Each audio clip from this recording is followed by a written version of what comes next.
Thank you, everybody. We're going to get started. I'm Dan Runde.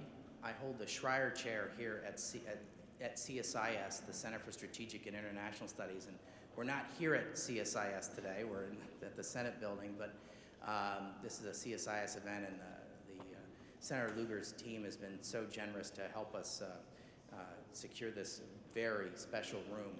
It's a real privilege to have this use of the space. It's a personal and professional privilege to introduce Senator Richard Lugar. In every generation, there's a leader who helps shape America's role in the world, and Senator Lugar has been that person for our generation.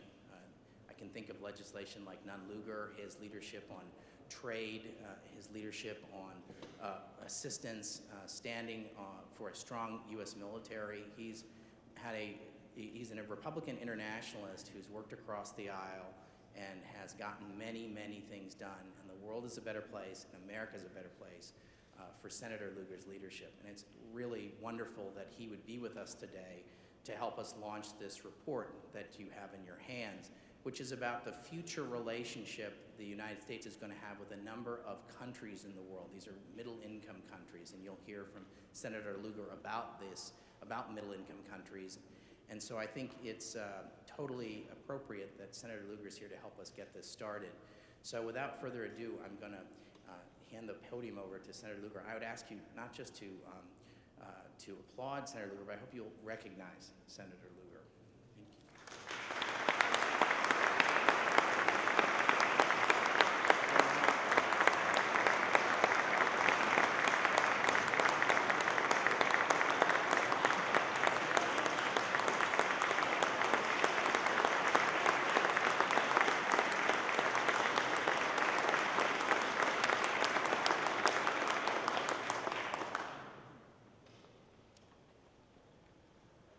I want to thank Dan Runde, my dear friend, for inviting me to be with you this morning with this distinguished panel. As he has mentioned, we are in one of the historic rooms of the Russell Building, the first Senate office building. This room has housed some remarkable hearings of our government, including all of the Watergate hearings and various other controversial situations. Mercifully, today's situation is a much more constructive event. Last evening, as a matter of fact, in this very room, the Historical Society of the Capitol commemorated the 50th anniversary of the Historical Society and recognized the Senate Foreign Relations Committee. And it was a beautiful program of the history of the committee dating back 196 years, as I recall, with lists of all of the chairmen, various events which had occurred. So it's a special privilege to be in this room with you today. And this I simply want to say at the outset is an applause for CSIS, for the team that brought about the scholarship that has gone into this new report that you are reading and are going to hear about today on foreign assistance transitions. I'm certain that today's panel will amplify this important examination of how our relationship with middle-income countries can be enriched, even if we rely less on traditional development assistance. Our discussion today takes place against an unfortunate backdrop of anemic economic growth in the United States, a United States unemployment rate of more than 8%. Our national debt is approaching $16 trillion, and efforts to contain and reverse our budget spiral are complicated by financial pressures from an aging population, lengthy military engagements, and sometimes partisan gridlock. Many other countries, including some who have been important partners in global development, face even more severe economic scenarios. Amid these financial threats, it's inevitable that some would question the role of the United States in global development. A few members of Congress, in fact, argue that all foreign assistance should be eliminated. A larger number would preserve assistance to Israel and some other politically popular economies and elements, but would sharply downsize development aid, and almost everybody expects that the United States assistance funding will be constrained for the foreseeable future. Now, despite these pressures, I believe we should not hesitate to make the national security and the moral case for development assistance. When properly administered, development assistance remains a bargain for the United States national security and for our own economic and moral standing in the world.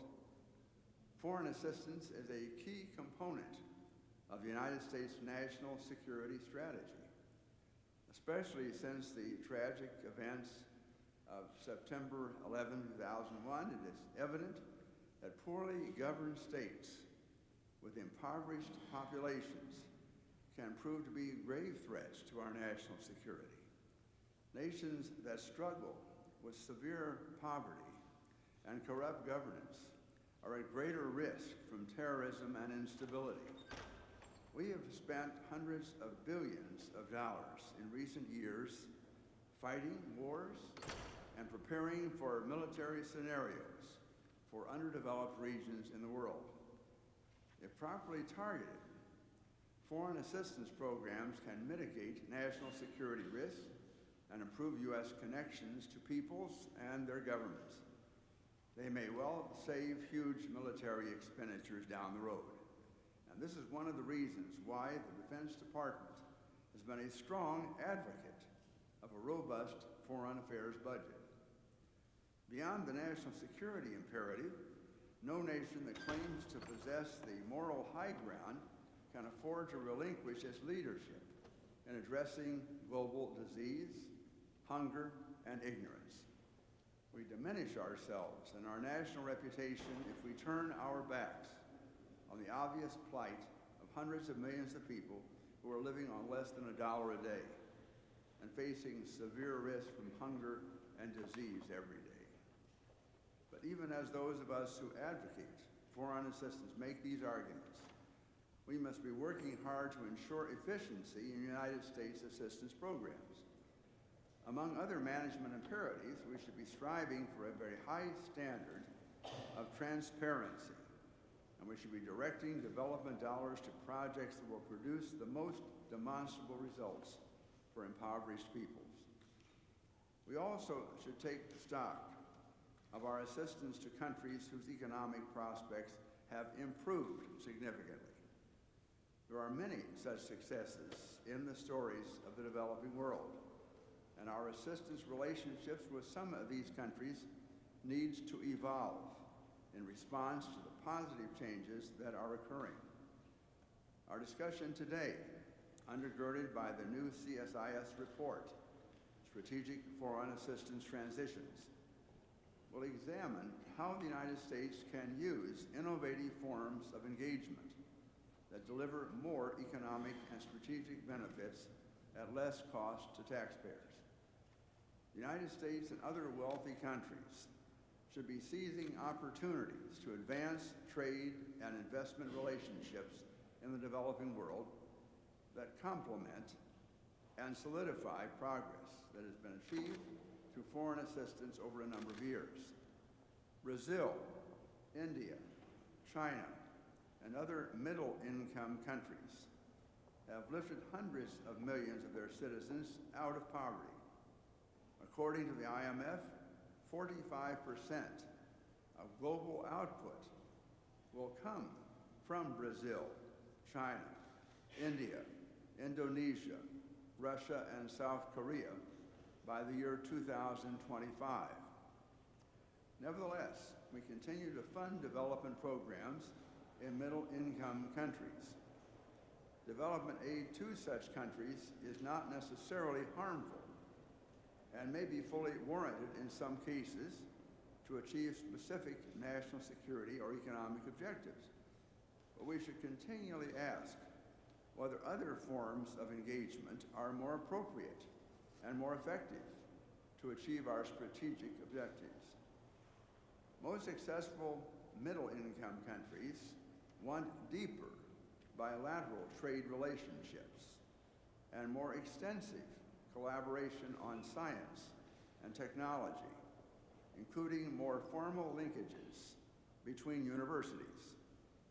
They also have a strong desire to cooperate with us on professionalizing their nonprofit and philanthropic sectors, and a desire for a thriving free market system that encourages entrepreneurship. In many cases, they're also interested in working with us on development projects in third countries. The United States has often supported such progress and sought deeper trade and cooperation with middle-income countries. The United States government can turn to a number of instruments that are well-trained and well-suited to carry through these assistance transitions. We have the United States Trade and Development Administration, the Overseas Private Investment Corporation, and the Export-Import Bank, all of which can carry out non-traditional forms of development cooperation with middle-income countries. Even a traditional development agency like USAID possesses innovative instruments, such as the Development Credit Authority, which catalyzes private enterprise with very minimal cost to United States taxpayers. The concept of transitioning from development assistance is not new. For example, the United States assistance helped support Portugal when it was facing political instability in the 1970s. Now Portugal is a steadfast ally and a well-integrated member of the global community. Similarly, South Korea is one of our most reliable partners in supporting a free and prosperous world. Extensive United States assistance over the years, combined with prudent economic planning, played a powerful role in helping advance South Korea on its current status. More recently, we've supported partners like Lithuania, helping that country grow prosperous after the fall of communism. Lithuania received USAID funding until the year 2000 and is now a member of both the European Union and NATO. Countries that undergo successful transitions often emerge to become our best allies and trading partners. And as we pursue these transitions, we should be careful not to disregard the strategic investments that we have made in the past. In Brazil, India, and other countries, we've invested billions of dollars over the years and committed a tremendous amount of human resources as well. It is critical that we preserve and build upon the legacy of United States assistance. For example, Brazil's Agricultural Research Agency was partially funded by U.S. assistance. It is now a major strategic asset for Brazil and a key reason for that country's unique perspective and capabilities related to global food security. Similarly, USAID played a central role in bringing the Green Revolution to India, turning a famine-affected country into an agricultural exporter. Now India is a G20 member with its own space and foreign assistance programs. The American people have helped many countries prosper in the past. We should think now strategically and embrace innovative mechanisms to reshape our engagement with countries that are ready to transition from development assistance. We have an impressive panel here today to discuss opportunities for development transitions and how we can implement them. And I appreciate the thoughtfulness that the panel brings to these topics. I wish each of you in this great assembly success as you contribute in your own ways to global development, United States foreign policy in the future. I thank you very much for the honor of addressing you.